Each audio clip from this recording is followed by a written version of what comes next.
तो हमको 100 बार अपने को समझाना पड़ेगा कि ये प्रसाद है, मुंह जूठा नहीं है। पर हमारे हाथ ऐसे बंद जाएगा, हमारा हाथ तभी खुलेगा जब टोटी के नीचे जाएगा, कि हम किसी को छू ना लें। तो ये तो पवित्रता चाहिए ना। प्रभु में हर चीज में होती नहीं तो हर चीज में होती, क्यों नहीं, हर चीज में हमको भी होती है, पर वो टेंशन थोड़ी होता है। वो तो हमारी पवित्रता है, वो तो हमारी सावधानी है। हमारा हाथ ऐसे जूता में छू गया, मान लो जूता पहने, जूता में छू, अब वो मुट्ठी बन जाएगी, इस बात के लिए बन जाएगी कि कहीं हम किसी को छू ना लें। अब जब तक टोटी में हम हाथ नहीं धो लेंगे तब तक हमको छुएंगे नहीं, ऐसे भी नहीं छुएंगे, क्योंकि अगर जूता छुआ हुआ हमने ऐसे छू लिया तो इसको धोना पड़ेगा। ज्यादा सोचते प्रभु जी, मतलब पूजा पाठ में विघ्न आता है, बहुत परेशानी होती हमें तो नहीं समझ में आता विघ्न आता है कोई।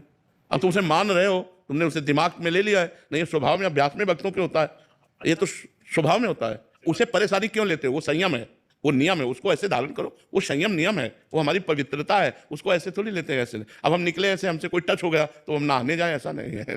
वो जो टच हुआ मेरा भगवान है, हम अपनी भावना में देखते हैं मेरे भगवान स्वरूपों में है। थोड़ा सा विस्तार करना पड़ेगा दिमाग का, थोड़ा सा दिमाग का विस्तार करना पड़ेगा। हर कण में भगवान विराजमान है बच्चा, हर कण में भगवान विराजमान है। हाँ। विद्या जी जगन्नाथपुरी से।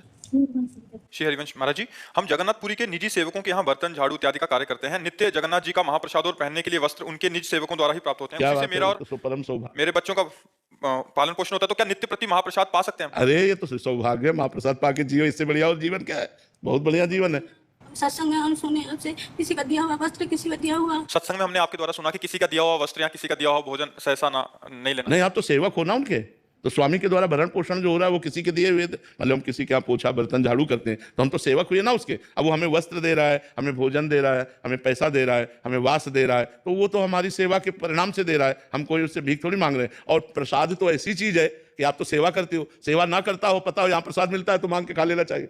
हम तो प्रसाद मांगने के लिए हर समय सब तैयार रहते कि नहीं। मंदिर में प्रसाद बट रहा हो, आप करोड़पति हो, तो भी आपका मन कहेगा ए भैया थोड़ा सा हमको देना। प्रसाद में तो मांगा जाता है, ये तो तुम्हें स्वाभाविक मिलता है। खूब पाओ प्रसाद। मन में भाव आता है, वो लेना देना रहता है, तब फिर जन्म लेना पड़ता है। नहीं नहीं नहीं, प्रसाद में नहीं होता, प्रसाद में जन्म नहीं लेना पड़ेगा। प्रसाद पाओ, खूब नाम जप करो, बहुत अच्छा है, बहुत सौभाग्य है। प्रदीप जी दिल्ली से।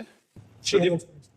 राधे राधे महाराज जी। महाराज जी, क्या हनुमान जी के व्रत का उद्यापन आवश्यक है? ये कह रहे हैं कि हम उनकी भक्ति अगर केवल आप- कोई मनोकामना से नहीं करते, बट हाँ, मनोकामना से नहीं करते तो कोई जरूरत नहीं, लेकिन अगर मनोकामना और संकल्प से करे तो फिर उद्यापन करना चाहिए। जो संकल्प ले, अगर ऐसे सहज में है तो सहज में भी कोई परेशानी नहीं।